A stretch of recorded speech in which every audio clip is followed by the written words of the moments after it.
This episode of the Music Production Podcast is sponsored by Koji, the world's most powerful link in bio for musicians, with over 200 free-to-use link in bio mini apps. Grow your social media following, build your email list, get your music heard, and make money in minutes, all with Koji's easy-to-use mini apps. Collect tips, sell Cameo-type video greetings, stream your playlists, sell your merch, sell locked photos and videos, run giveaways, create and sell NFTs, crowdfund a new album or tour, and more, all in one place. It's free to use, no subscription fees, no upgrades required for extra customization or to sell files and to access analytics. It's free. So do your music career a favor and join over 180,000 who are finding success with Koji. It's easy. Head to koji.to/music production podcast. That's Koji, KOJI.to/music production podcast and get your free Koji account today.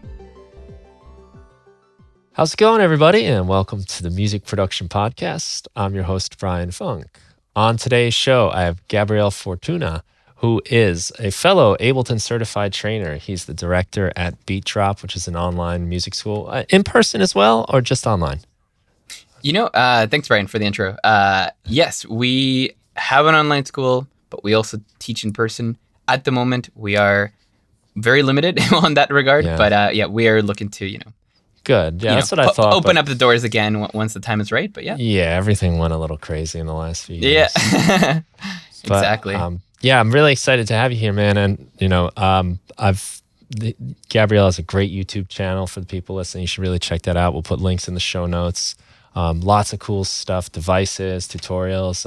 I've been watching him for a while, and we connected through the Ableton Certified Trainer connection. So, yes. Our secret channels, yeah. Yeah. Well, it's great to have you here, man. Nice to get to talk to you in real life, sort of real life. Thanks, Brian, yeah. No, I appreciate the intro, and hey, everyone. Yeah, man, I really like what you're doing online. You've got a great approach to your tutorials. The videos always look great, really nice quality, and the content is awesome. I was telling you before we started, you've got such a cool video and I guess series of MIDI packs for playing guitar with your keyboard. That's right, yeah. Yeah, it's great work. It really produces an authentic guitar sound. And I was just watching the simpler one you did recently too. So cool, thank you. I appreciate that. Great stuff. That's so it sounds like you found the Face Loop channel, right? So the Face Loop channel is sort of my personal Ableton experiments, that I like to work on and sort of prepare like a bit of a mini lesson of like what is this and show people why is this important, why you should try it, and like hopefully facilitate how people can try these things by sharing racks and devices and things like that. Even I think a couple of them have like project demos available, but at any rate, that's one channel I am totally looking forward to get back into very soon, actually. It's something I think my last video was like a few months ago, but I'm currently in a new place, so this is a bit of news maybe for you, but a lot of people who might know me who might end up checking this out. I built a new studio. I have 2 rooms, one for audio production and one for video production.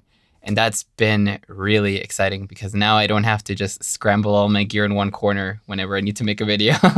Right. Oh, congratulations. Thanks, yeah. I mean, that was one of the things that struck me at first in your videos it was a high quality production. And for the stuff I do, like the video is like the necessary evil, it's not where I particularly enjoy spending my energy, but it matters a lot, of course. Totally, yeah. So every time I see someone that has like really nice setup, I'm like, wow, it looks really good. Yeah, it's one of those things that if you enjoy that kind of content where it is polished and high quality and they call it crispy, it takes time, to practice with the camera. A lot of people ask me like, oh, what kind of camera do you have? What kind of this do you have? And honestly, I've been using the same camera for 6 years maybe now. It's a great Sony camera, but it's not a very expensive Sony camera. The lens itself isn't even that expensive, but I've learned that over the years, it's just about setting up the time on a weekend or, whenever you shoot and really, kind of clearing out the space, taking the time to find interesting angles, really playing around with the lighting. Do you want to use natural lighting? Do you want to use LED panels versus bulbs? All those kind of little things really go a long way in enhancing that production value. And it's one of those things that, as a musician, as a producer, you feel like, what a bother, right? Like, I don't want to, like, I'm already spending so much energy trying to be a good producer. Now I have to be a good video producer. Like, what is that, right? But over time, you start picking things up, and it becomes less of a hassle, I would say. Yeah, it is sort of something you need to do, especially if you want to go into like YouTube and stuff to make it stand apart. But yeah, I've noticed the same thing. I'm actually using a Sony as well, Sony camera. It's A5100, I think. Okay, yeah. A5100, yeah. Yeah, so I think I have a similar, I might have like the year later that they released. And my second camera I picked up, I got a second camera angle for my top view, and I bought the cheapest vlogging camera, and it's amazing from Sony. But really? Great, just like they are really killing it. So yeah. Yeah, well, that's something I actually want to do too. I want to get some sort of permanent fixture above where I can have the view of like the table and things. Totally, yeah. Because it'll make things so much easier if you're doing like reviews or speaking about some kind of gear that you're trying to highlight. Yeah, because I've got it set up here where I'm pretty happy with the look of it, but I'm like terrified to touch anything. Like, I don't want to touch these lights. This camera's in the right spot. So I'm so nervous about that because like I don't really even know how to get it back if I lost something or some settings changed. So absolutely, like, I just rely on it staying I've been there so many times. I think if you ever need tips, I mean, feel free to ask. But thanks. I would say keep a notebook. I still have a couple notebook pages where I just wrote down all the settings, kind of general distances of like, okay, I put it like this far away, or put it like next to my the corner of the table, or whatever measurements you need. It's pretty helpful to keep that in a journal. Yeah, that's a great idea. I mean, it's so easy when you get into like making music and then you want to share it or whatever. Like, there's so many things you can learn, and every single one of those things goes so deep. There's synthesis, there's playing an instrument, there's actually using your DAW, then there's the camera, Max for Live, there's the lighting, and treating it's like you can really just go so deep. I feel like I have to choose my battles after a while. Of course, and I think I always I've always expressed that to my students, and people ask me about this, like do what you do best, and if you want to truly like get better at X, spend some time on that, but like, you don't need to be the best at it over a weekend. You won't even be the best at it over a month. Like, it'll be something that's you're kind of working towards. But I've a common question I get from students sometimes who want to get into creating content. It's like, well, what if I don't want to show my face? It's like, well, how do you find an interesting way to do voiceovers? I'm not sure if you've seen like Elephant on YouTube, right? He does amazing voiceover stuff where he doesn't show his face. And I don't know. I don't even know if he's ever shown his face in his videos, but he makes incredible, just like polished voiceover videos. So there's so many options that don't rely on a camera. Yeah, I've actually turned to him for like inspiration on design sometimes. I really love the way his site looks. If you guys are listening, Ableton users, and you haven't checked out Elephant, that's Elephant. You'll type it in, but leave out the second E and the A. And the A, yes, yeah. So you got a bunch of consonants together. Thomas Glendening does great work. He was on the podcast a while back now. Maybe even twice, possibly. I'm not sure. But he's got a real knack for that, real good eye. And totally. His design is really crisp and clean. Great at presenting information. He's been doing a lot of official Ableton videos too. That's right. Yeah.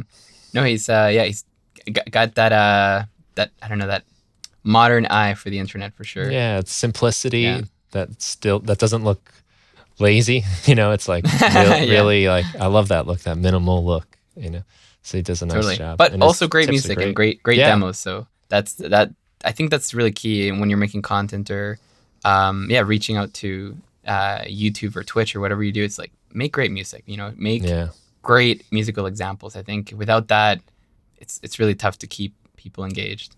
Right. Yeah. Content itself is the king.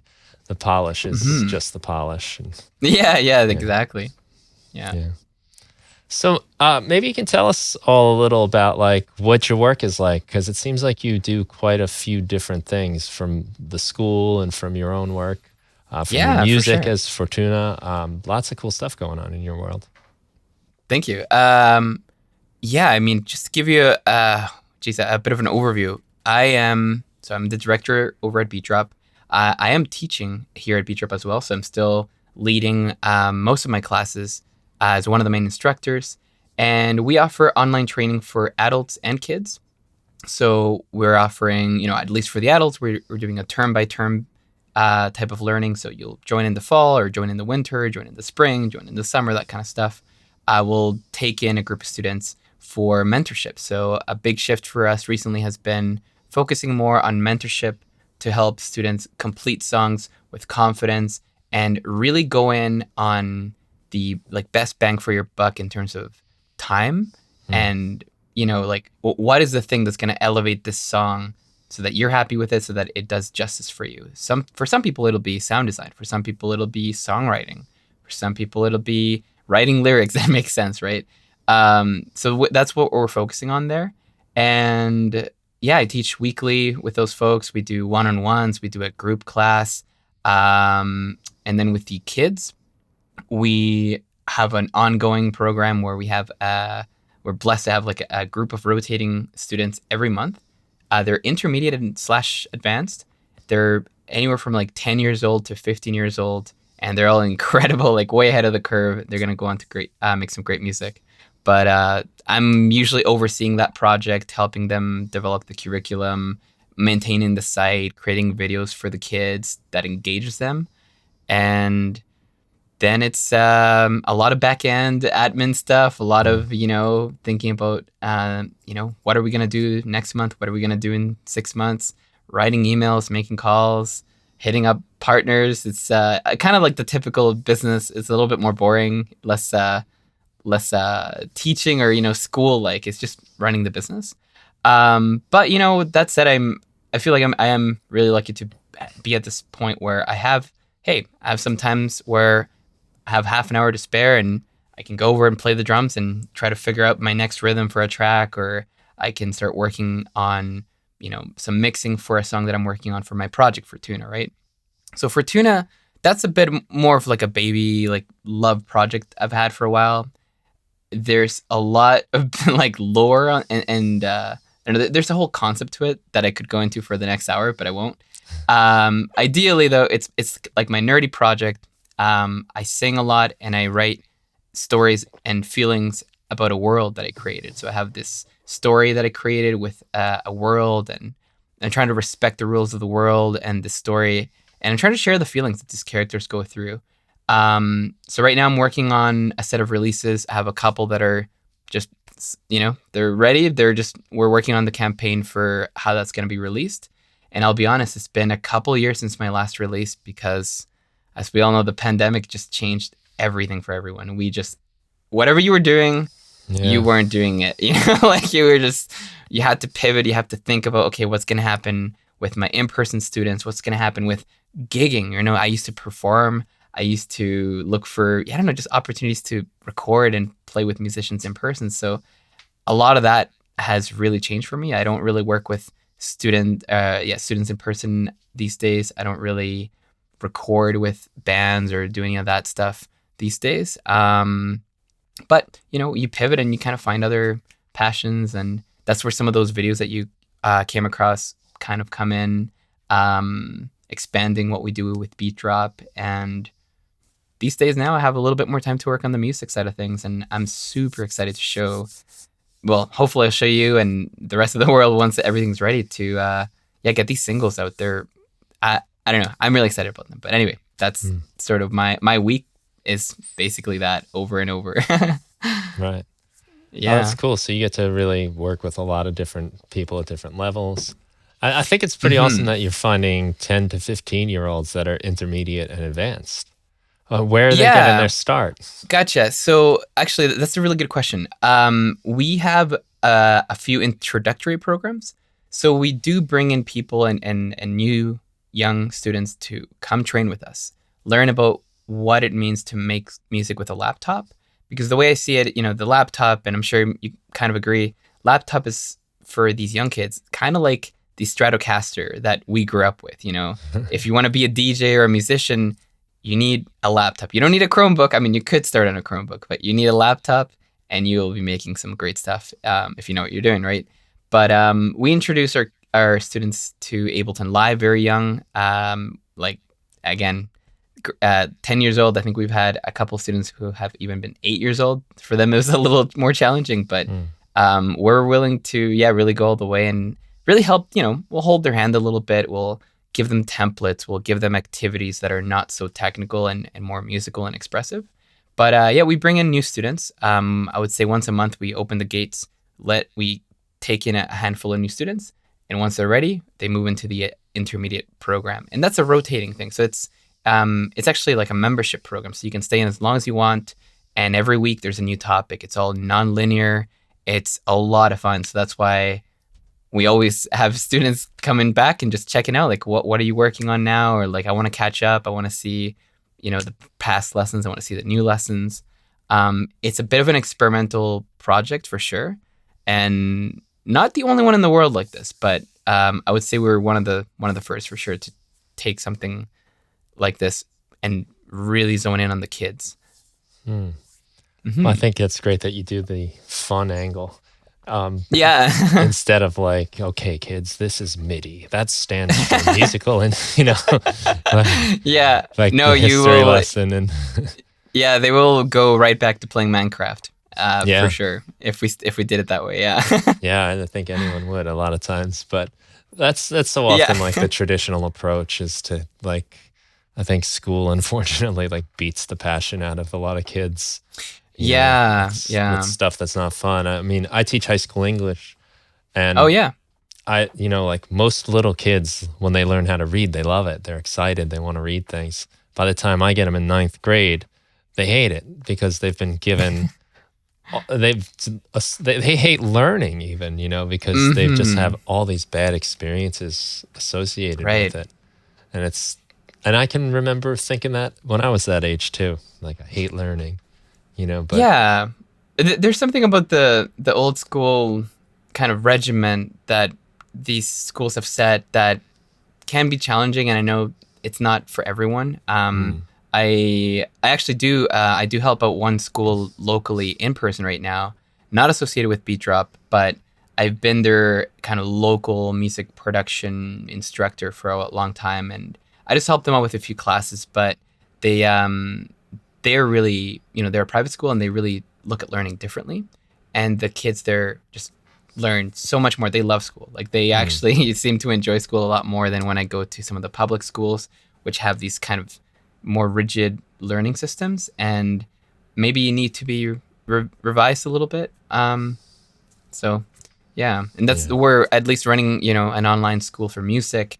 We aren't following, the regulations of the Royal Conservatory. We just decide, like, okay, what has worked for us? What has encouraged people to, not just finish a class, but actually continue with it. Like, we want our students to learn about music, but we want them to go on and get out there in the world and make music and share the love and express themselves. That's, we wouldn't be doing anyone justice if they just came in and took a course, finished it, did their homework, but then they're like so burnt out on it that they don't do anything with it. And I think that's a big passion of mine is to try to keep the students' passion, going even after a 12-week program, which can be tough at times.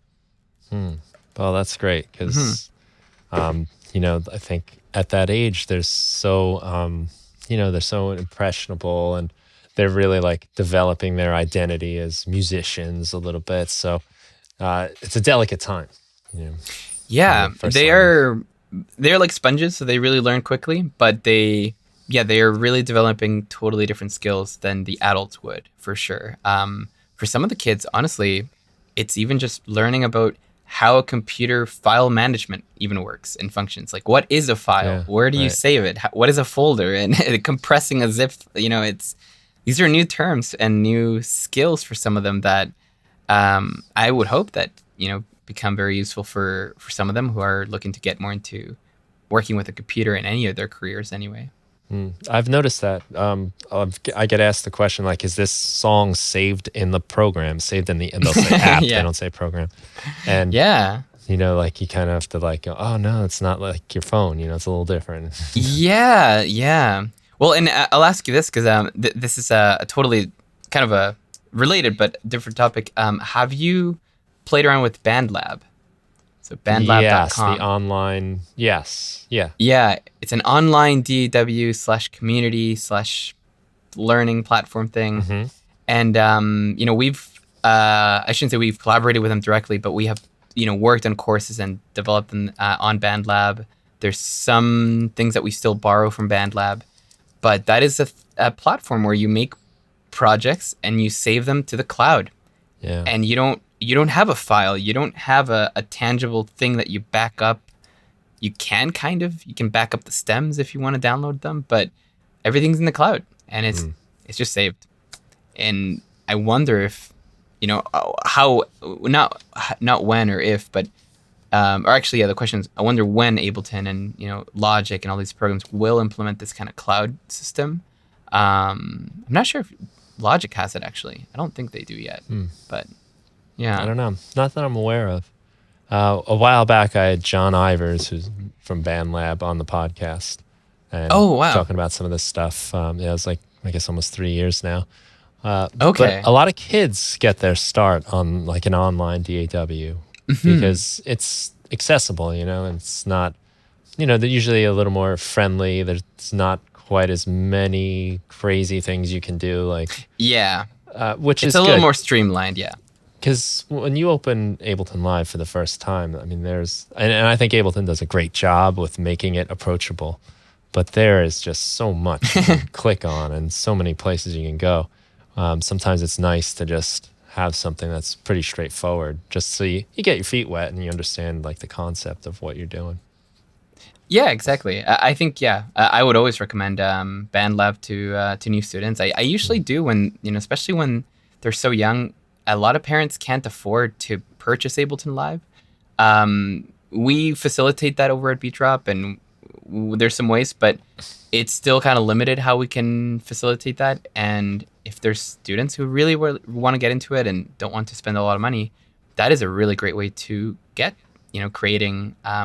So anyone out there, who wants to check out some free resources, BandLab is great. There's some new ones too that are popping up nowadays. I mean, Soundtrap is another one that's been around for a while, but I'll have to check out that podcast with you said it was it the founder of BandLab or? I don't know if it was the founder. John Ivers. I think he's a sound designer. Okay. It's a sound designer. Okay. So I'll go. Yeah, I should check out that episode. That's it sounds like my kind of thing. Anyway, I love this fringe technology when we're talking about like producing in your browser, or one of the features that they have is collaborative production, where you can have people logged in to different accounts and you work on the same project across the world. Almost like a Google Doc where you can be multiple people editing. Yeah, that's wild. Exactly. I wonder if we'll see that in the kind of more professional or like full-fledged DAWs like Live or Logic. It's tough to do. Yeah, and I guess like when you get in the like professional angle, that might not be stuff you necessarily want, where all your information is on the cloud and where is my audio file? Like I need that file I recorded. I could see that could become tricky, but I mean, we might be on our way, just the way things tend to go. I'm kind of positive or optimistic about it. I love saving to the cloud, as long as it is safe and it doesn't get deleted by accident. That would be atrocious. But I'm into the cloud saving and all that. Just the ability to like switch over to a new computer. I think before we got on the chat here, we're briefly talking about the new MacBooks, and we both upgraded. But when I had to set up the new laptop, I just logged into my iCloud and boom, all my files are there, and just ready to go. I didn't have to transfer anything. I didn't really think about it. Yeah, I went to the new MacBook Pro in December-ish, not too long. I was kind of eyeing them, waiting for them to come out, Yeah. and it's been great. They're amazing computers. Like, I mean, right now I'm talking to you on Zoom, got the camera, got Ableton Live going. It's silent. I used to have to deal with that on the podcast where I'd often have to do some kind of like noise reduction because of the fan, Yeah. No, So that was the same problem I was having. I appreciate that a lot. And when I transferred my computer, my old one, I did, I think, like the migration thing that Apple has, and it was real simple. Right. And then all the stuff that's on the cloud is on the cloud. So it's not a thing. So that was real simple. We were kind of mentioning, maybe we get into this, so I guess we're doing that. Oh, yeah. The transition to like the M1 chip has been, it's great. I mean, it's such a almost futuristic machine in its power. But there is that lag and the plugins catching up. And I have run into that issue where at first I was like, where are all my plugins? Like, I've got a few of them here, but they're not all here. So I'm running the Rosetta. I don't even know what you call it. Is it an app or is it like a layer? Yeah, translation layer. Yeah, it's some sort of thing that interprets it. So I can use pretty much everything. I took like a double jump too. I went to the new computer and the new operating system. So it is a little tough to know if that's computer or operating system thing. Some of the stuff that's not quite caught up yet. But yeah, with I'm the totally in the Rosetta, same boat. Yeah, it's like 95% of my stuff is there. Yep.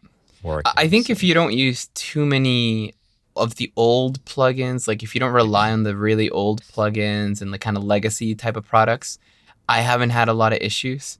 But I upgraded around the same time, end of last year, and new operating system. I was using the Live 11.0 something. So it was like the pre-optimized version of the M1. And funny enough, I was testing the beta that was optimized for M1, and that was working okay. But then when I updated to 11.1 public release, that started breaking a little bit and crashing frequently. I was like, I don't know what this has to do with, but I'm still using the Rosetta translation layer for the same reason you mentioned, the plugins. There's a big confusion in the industry right now. I use Reddit. I go on YouTube and check out stuff, and I constantly see comments from people asking, hey, where are my plugins? I updated. What happened? This is crashing. There's a lot of what is the word? Not tension, but like kind of dissonance. Dissonance in the industry from upset users, like people who are frustrated that their plugins don't work or that their things don't load properly. And to me, honestly, it's giving Ableton a little bit of weaker brand vibe, where they were so solid, like no problems. Like it was really rare that they have bugs and crashes to me. Although we know those people who use cracked versions of it, that may be okay. It's not on Ableton. But for the M1, I've experienced a fair bit of crashing, and I've just decided, you know what, let's just run the Rosetta translation layer. Somehow it works just as well and just as silent as you said. I think that's a huge benefit. If anyone's wondering about these machines, they're super silent, super worth it. And I haven't really run into any like production issues with video or audio. I would say it's a good move, but all these developers really need to catch up, and I'm not sure what's holding some of them back, because it's been now 2 years since the first announcement. I think almost 2 years. So you'd think, I don't know, some companies would catch up by now. Yeah. Yeah, it's tricky. Like, I guess, I'm running Rosetta not because of Ableton. It's so I can run the plugins. So I haven't really tested Ableton much on without Rosetta, so just natively on the new operating system with the M1. So I'm not really sure how well that runs. I've heard a lot of good things. But it is just, if you're using third-party plugins, you might want to go Rosetta so you can actually use them. And that's a Yeah. tricky thing too. For all these companies, they're making their software, and now they have to kind of backtrack and like redo their software so it works on the new Yeah. machines. And it's not like they're getting any revenue from that. They're just like, Yeah. it's like I bought a pair of shoes and now I have new feet and they have to make me new shoes. Yeah. Like, so it's, But they owe you that like fix for some reason. yeah. And I do feel like, hey, when is it going to be ready? But I don't know if I would be the same way with anything else in the physical world that wasn't software.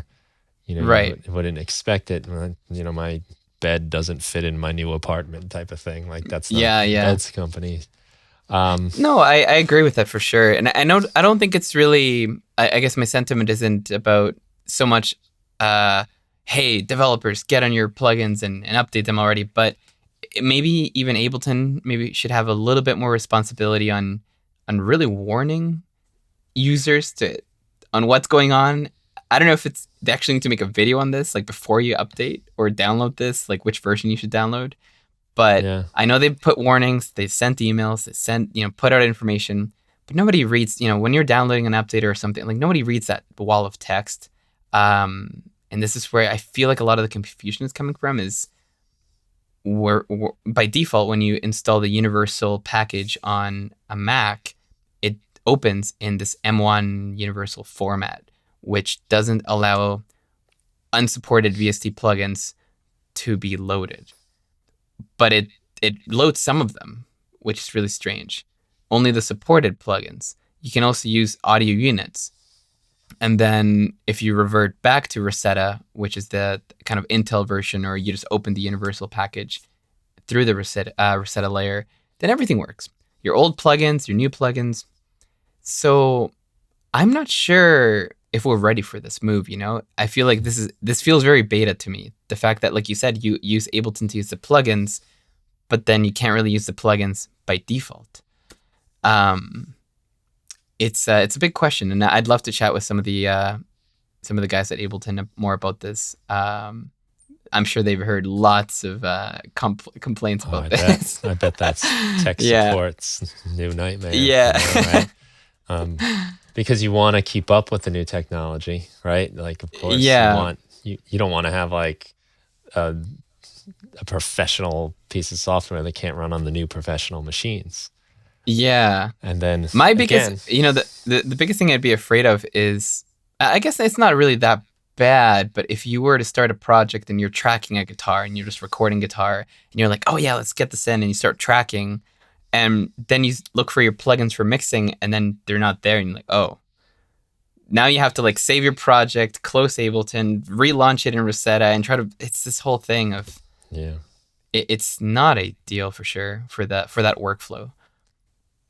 Well, I think the saving grace for me has been the thing is running so well in Rosetta. Yeah. And it is still such an upgrade from what I came from that, I'm pretty happy. So like, I'm not sitting here thinking like, I can't use all my power, which is probably true. Yeah. There's probably more to be tapped into. So I guess when we get there, it'll be like a little bonus down the road. Once that's ready, I look forward to it. I don't think, like I think I mentioned earlier, performance is great.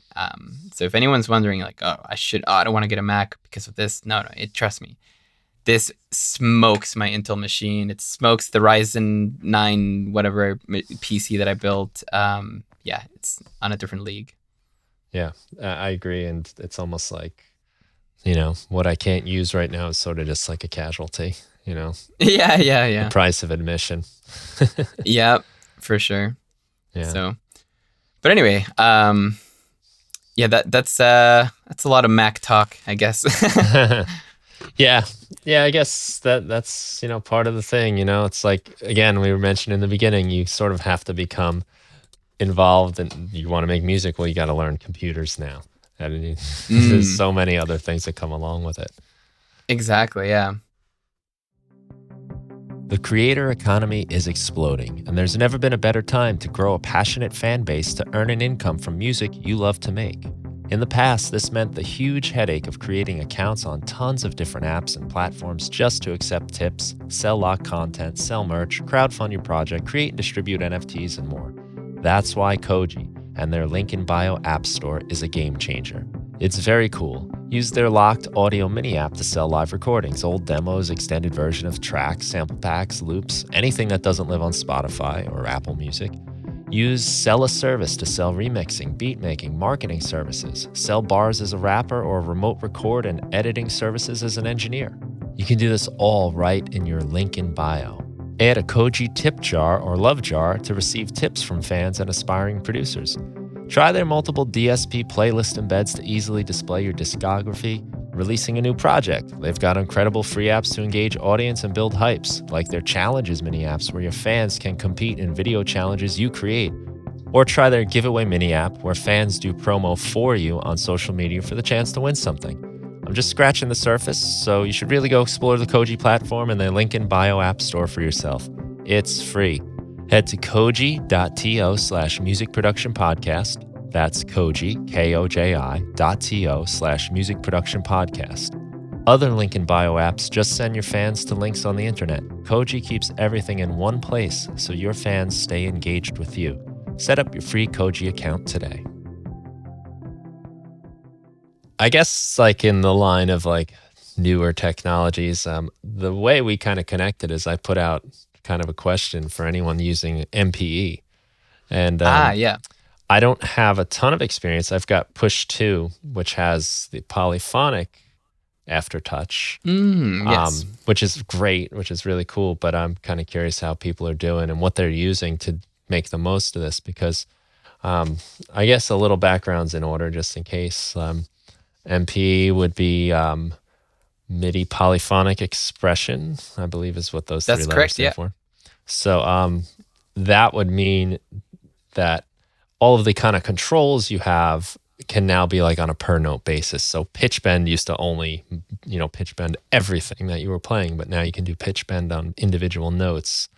And controllers like the C board allow you to like slide certain notes across the keyboard while the others stay put.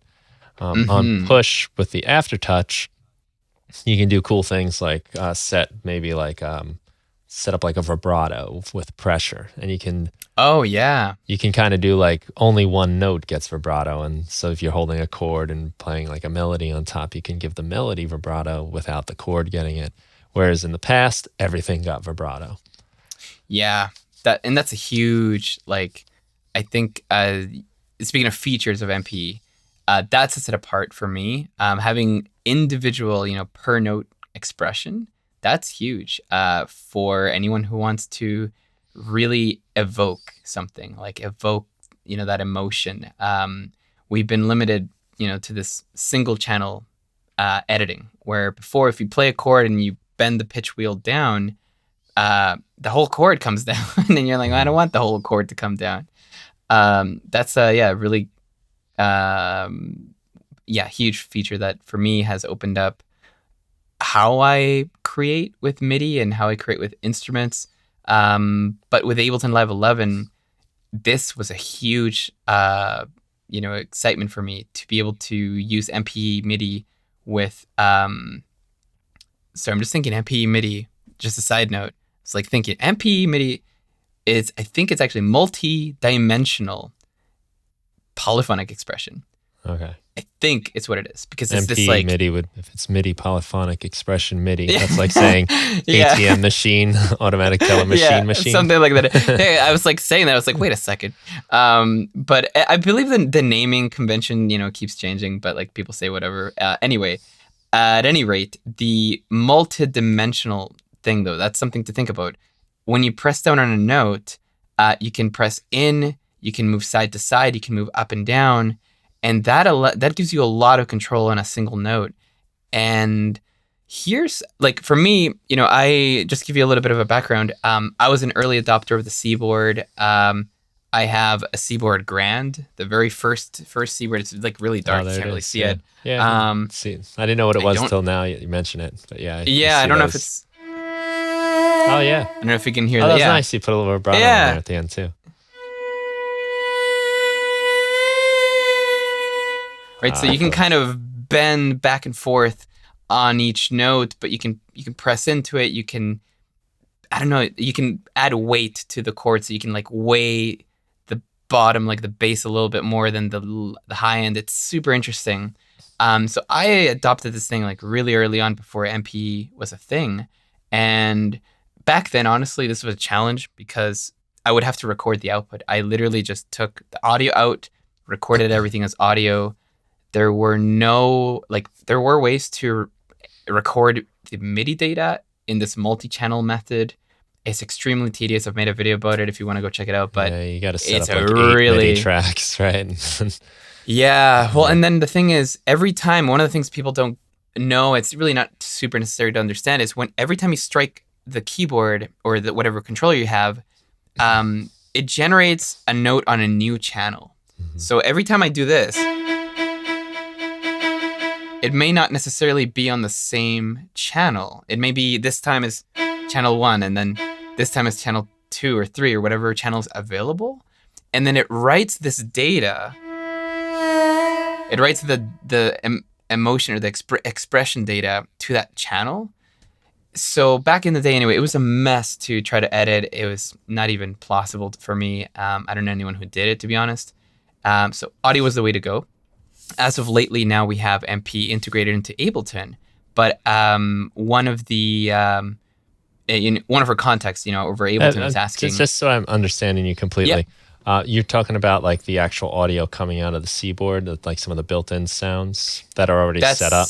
Correct, yeah. Okay. So I would be recording the output of this. So this particular version has audio output. The Seaboard Rise, which I also have, it's cool, but I actually prefer the Grand. The feel is different. But the Rise, which is the more popular version, is really a controller. It controls a plugin. And you can also set that up to control the plugin back in the day and just record the audio from the plugin. Okay. I still did that a lot with the Rise. I think that was still a huge, really, brilliant way to work, to record your melodies, you record your chords one at a time and just get it right, kind of like a traditional recording session. But you have to actually play it. Yeah, you have to really play it. So that was, a bit of a challenge. It must be tough, though, because... when you play a keyboard, right? What you get is what you get. It's one note. There's no funny business. But with the Seaboard, it's like these squishy kind of padded keys. So the key waves, as they call it. Yeah.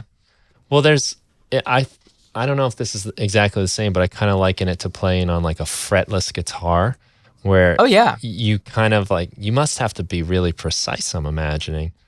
So because there's all this information and expression, what if you're just a little bit off? You're going to get something maybe unintentional out of it. That's exactly the problem that I used to have, to be honest. And when people ask me about this thing, because I took this thing gigging, I would just like play at bars and venues and just cafes and be like, what is that? And I would explain it or describe it as a fretless keyboard. And when people thought, oh yeah, that totally makes sense, and you can actually play the upright bass, the upright bass presets, and make it very jazzy and all that. But if you want, kind of endless expression or the most expression, it means you really need to discipline yourself to practice the instrument, because every time you strike a note, as I was doing this. Like it's actually, I'll talk about why it's not so out of tune. It's a little bit more consistent now. But there are ways to kind of like pitch lock it or kind of auto tune those notes that you're, playing in a sense.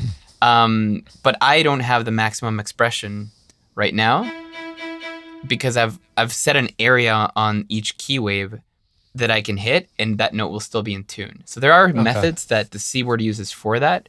But now I'm lacking a little bit of expression. I have less room to express because I've narrowed this zone, and I've just said, okay, this note is in tune here. And if it was really fretless, there would be a very fine area where I would press, and that's in tune. And if I wiggle it even a little bit to the right, it would start detuning.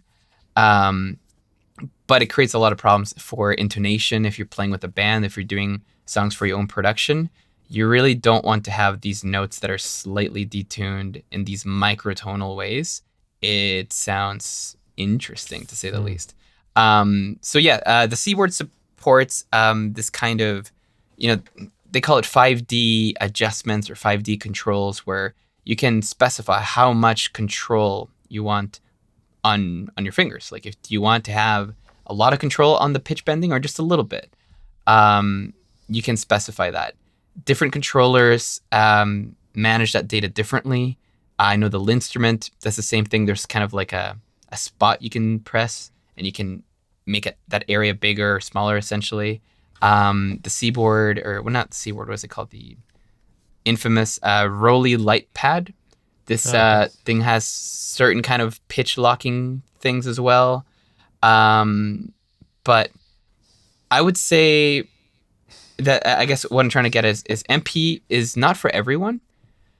I think you really need kind of like the mindset of a musician that wants to play the instrument like a musician. Like, you're really just expressing, and you're taking the diligence to learn scales, learn the major scales on it, and get a feel for how it plays, how it sounds at the end, how much control do you have, and then play the minors, and then play chords and all that stuff.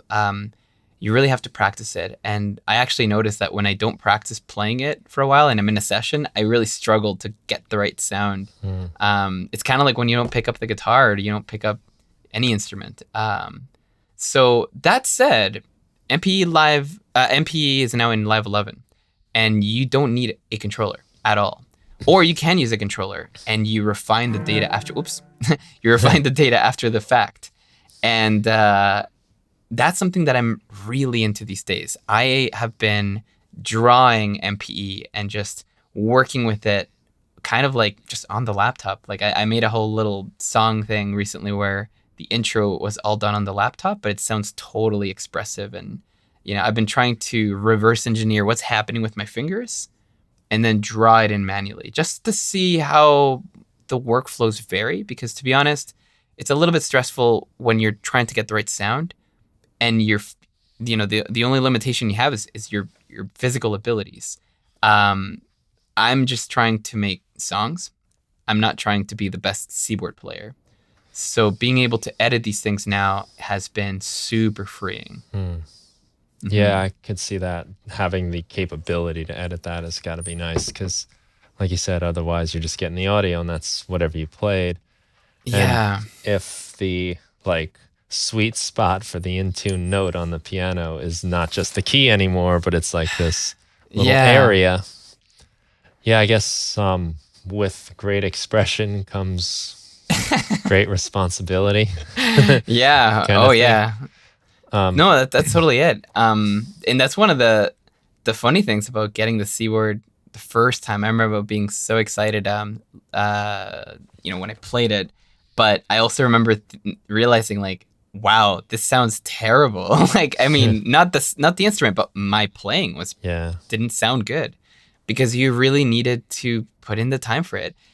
And maybe that's one of the reasons Rolly kind of struggled for a bit. And, they're actually, very topically, come back recently. They made an announcement about their new keyboard for this March 2022. We'll see what they're working on, but it's a tough instrument to play. And I'm an instrumentalist. I love playing things. I like a challenge, but I know a lot of people who are like, nah, I'm just gonna do the keyboards.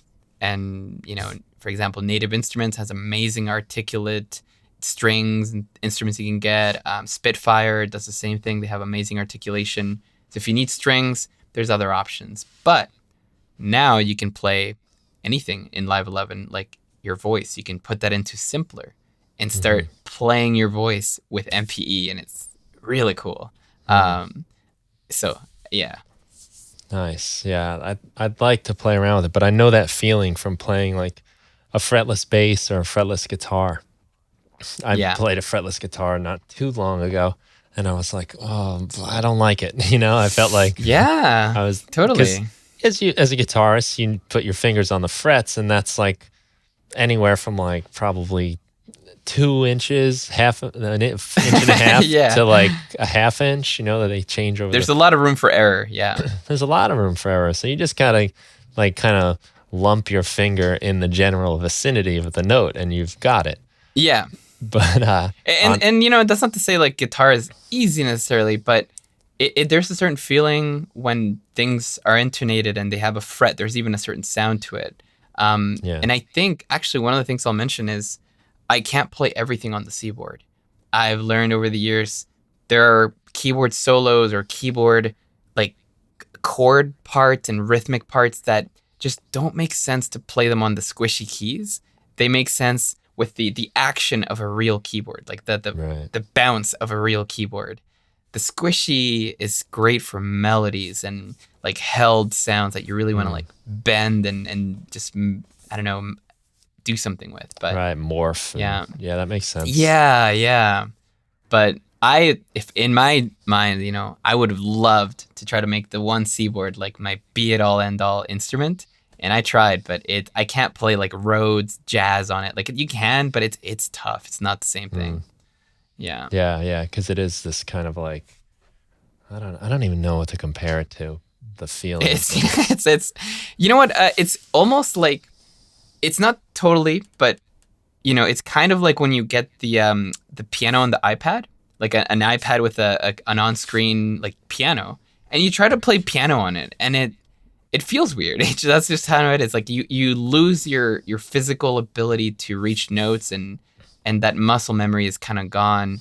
The keyboard has little waves on it, but it's not the same. You can rely on certain positions, but it's not the same. And the fact that it's so sensitive doesn't allow me to just rest my fingers on it. Because just now when I was kind of doing this, like putting my hand down, just kind of like depending on how I'm resting my hands, I will trigger sounds. So you can't just rest your hands and just expect to know where you are in the keyboard. Like you can sort on of a piano and just then press. Yeah. Same thing with guitar. It's really you interesting. can have your hand in the position and not strum and not press down. Yeah, and again, you can adjust the sensitivity. You can make it less sensitive to those light touches, but then you're giving up the sensitivity. So, it's like you're fighting these two battles, and I think this technology is around to stay, but it will probably remain niche for a long time, if not probably forever. I mean, can't really beat like this traditional keyboard format or just like the guitar. Yeah. Yeah, I think something like, for me as a guitar player, I'd like the look of what Roger Lynn has, the Linstrument. Yes. And I did get to put my hands on that once. Yeah. And it was cool. It was, not enough time to really get a sense of it. Okay, yeah. It was like 5 minutes tops, but right. It probably wasn't even that long, honestly. It's kind of at like a little synth expo, which he was at, which I thought was awesome. Okay. He was just there, like standing cool. around. Like, yeah. He's very much, he doesn't mind just getting in, Yeah, he came on my podcast. Yeah. I mean, that's awesome. I couldn't believe I scored that. He's really just in there, like, because of his passion for it. And I do appreciate his look, as he wants to hear like some virtuosity, some actual expressive playing, like you can on a guitar. Like on a guitar, I mean, for me, like I'm always bending one note while I'm holding one note down, or more than one note even. You're always kind of like wiggling your fingers a little to get a little kind of movement. That you can lose a lot on like other instruments or MIDI keyboards and stuff like that. So and what kind of sounds like I have, I guess, a question with the Linstrument. Like, would you consider trying something more like that, since you are a guitarist? Like, you understand that kind of interface a bit more? I like that interface. Yeah. I like the layout. It's like push is the same way for me, because gotcha. It's horizontally in fourths. And that's just like guitar strings to me. And each pad is like a fret. So all the guitar shapes that I know work on push. So I don't have to think about it too much. Even in my right hand, where my strumming hand, I see the shapes, so I can finger the pad like that. It's kind of like you're tapping on the fretboard in a sense. Yeah. Right? Yeah, that's how I think of it. I've tried a couple of things like that with the push, and I don't know. I think I learned guitar a certain way, and it's so much muscle memory at this point with chords that I don't know when I try to do it in the push, I really have to think about it. But no, well, I think it's like great to have a weird options. reversal, like to play like a G shape, for instance. It's like you would have your hand out, palm facing up first of all, and like the middle finger on top, and the other fingers kind of fall underneath it. On push, it's like I'm not playing the G of the G chord with the middle finger. I'm actually playing it with the index finger, and then the B on the next string is the second finger. So the shapes are... It's like reversed. Yeah, it's this weird like bizarro land guitar playing. But the thing is, I recognize the shapes and the patterns. Whereas on piano, I just have never spent enough time learning piano. So, I can noodle around a little and use a piano. I like to say I use the piano, but I don't play it. I'm not going to sit down and play something for you, but I can use it in my song. But like those shapes are much less familiar on the piano for me. Gotcha. So. Yeah. I've always found the instrument really interesting. I have a buddy locally here in Calgary where I'm living. I don't know if we established that. And he has a instrument. Loves it. I know he loves it more than the keyboard, which is fine. That's why we have options. But I would love to try the instrument one day. I've to really sit down and like try to produce with it.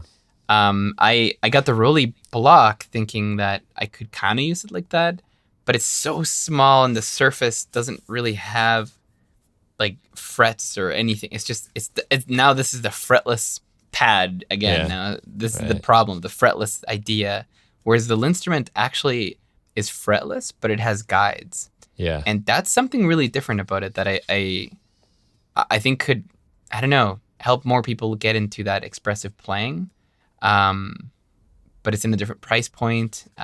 There's all these factors. So, but I mean, like, where do you see like MPE being used? Like, I guess in music these days. Well, I'm excited about it. I haven't gotten a chance to do much more than what we do with push with the polyphonic aftertouch. And that makes a big difference to just be able to do something in one note, one finger, and still have the other stuff maintain like a stability. It just gives the playing, and even sometimes you kind of accidentally, like you do with the keyboard, you kind of accidentally put a little pressure on a note and it does something subtle.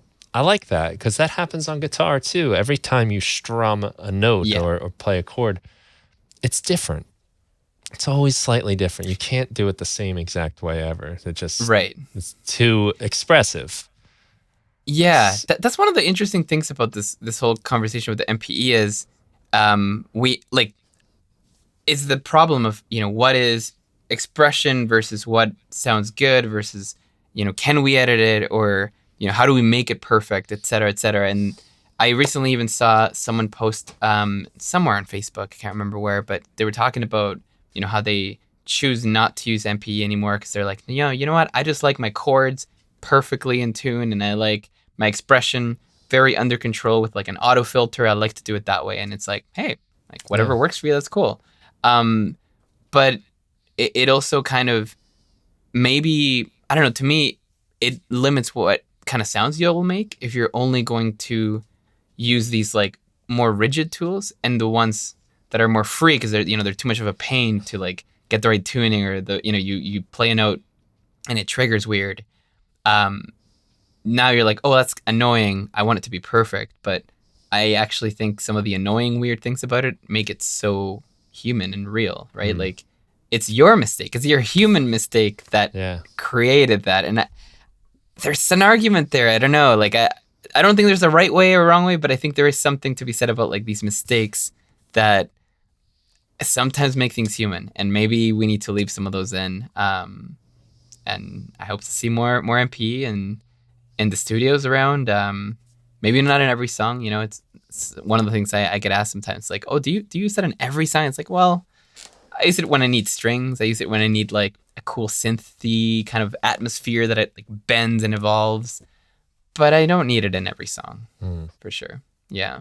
Yeah, I would almost like to see some sort of feature, and maybe there is. Like, you quantize things and you can do it at like 75%. It'd be nice to like, Oh, yeah. after the fact, maybe just turn that expression down by some percentage in a nice, easy Yeah. way, instead of having to go into every single parameter, but just a sort of That's global. Yeah, that's one of the things that I hope. I don't know. I should really reach out to the Ableton folks we know and see what they're working on, and I don't know, just talk to them about like these features, because it doesn't have to be that's what I noticed. It doesn't have to be a precise edit a lot of the times. It just has to be a relative like percentage based type of thing of like, okay, let's dial that back a little bit and squish that in a little bit that way, and that's all you need. You don't. Sorry about that. No, good. It's those little details, like those little lines that you're trying to tweak. Sometimes they don't matter. I've noticed when you're editing vibrato, it's this like crazy wiggly line. You can make all kinds of edits up and down, and it won't make as much of a difference as just editing the whole thing and trying to squish it or re-recording it. Anyway, I guess I'm still experimenting, so that's exciting. And I hope that Ableton and other software keep improving that. Well, maybe we'll march down there together and have a conversation about what Yeah, we think no, I think, yeah. And I really wonder too, just as a side note, like, have you ever seen have you seen any these MP controllers like on stage anywhere? Especially because I know you're in. No, okay. And that could be because I haven't been to a concert now in like 2 years, basically. So yeah. Well, but I go to shows sometimes, and I know lots of folks that are putting on shows, and I'm seeing a very limited number of these things out there right now. But obviously, we just went through the whole pandemic, and we're still in it. Really, we're on hopefully the tail end of it. But I wonder if over time, if more people see and realize that these things exist, more people might pick it up. Particularly I think that happened with laptops. Yeah. Even just 10 years ago, when I was playing out with a laptop, and I got looks from like fellow really? rock musicians, But oh wow, after a few years of that, like then it was like cool, and then now it's like, where's the laptop on the stage? Yeah, totally. Yeah, that's interesting. I guess. Yeah, I didn't think about the laptop thing, but that is a more common thing on stage these days that everyone has, even if it's for like a keyboard controller. I've even seen the iPads on stage. Yeah. Yeah. Anyway, I hope to see more of that. There's so much I'd love to share with how amazing MP is, but I do have to start running pretty soon. Yep. We're at our time. So cool. We'll wrap it up. I appreciate you taking the time to talk. It was great to connect with you and, pick your brain a little on some of the stuff. And thanks for those little demonstrations. Yeah, for sure. Yeah. So where do you like to send people to find you? To find me, I would say if you want to connect, first of all, go check out beatdrop.ca. That's going to be like the fastest way if you need anything relating to Ableton, music learning, anything like that. I can help you out there. There's usually a contact form. It might seem general, but yeah, I'll see your email and we'll get back to you. But you can also follow me on Instagram. It's at Gabo Fortuna. So GABOFORTUNA. And I'll put all that I'm just kind of posting notes. just kind of musical experiments. On there. Yeah, it is. It's good stuff. It's worth checking out, everybody. Thanks. Thank you so much for taking the time. And no, absolutely, you too. And thanks for having me. Yeah, absolutely. Yeah. Thanks everyone for listening. We hope you have a great day. Awesome. Thanks. Have a good one.